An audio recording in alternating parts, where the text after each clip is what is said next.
একটি সুন্দর গ্রামে টুনু নামে এক ছোট ছেলে থাকত। সে খুব সৎ এবং ভদ্র ছিল। একদিন স্কুল থেকে বাড়ি ফেরার পথে টুনু রাস্তার ধারে একটি মানিব্যাগ পেল। মানিব্যাগে অনেক টাকা আর একজন বৃদ্ধের পরিচয়পত্র ছিল। তার বন্ধু রাহুল বলল, চল টাকাগুলো ভাগ করে নি, কেউ জানবে না।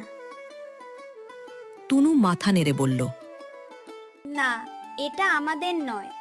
যার জিনিস তাকে ফিরিয়ে দেওয়াই ঠিক। পরিচয়পত্র দেখে টুনু বৃদ্ধের বাড়ি খুঁজে বের করল। মানিব্যাগ ফিরে পেয়ে বৃদ্ধ খুব আনন্দে বললেন,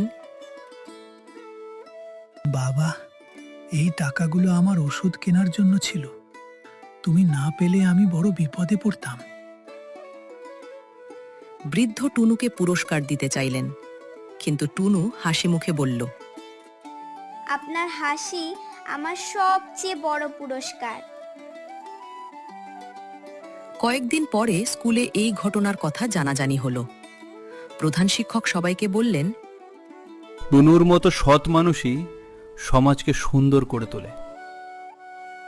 সেদিন টুনু সেরা সৎ ছাত্র সম্মাননা পেল।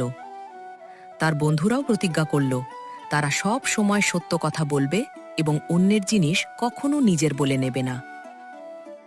তাহলে বন্ধুরা, মনে থাকবে তো, সততা এমন একটি গুণ যা সব সময় সম্মান, বিশ্বাস এবং সত্যিকারের সুখ এনে দেয়।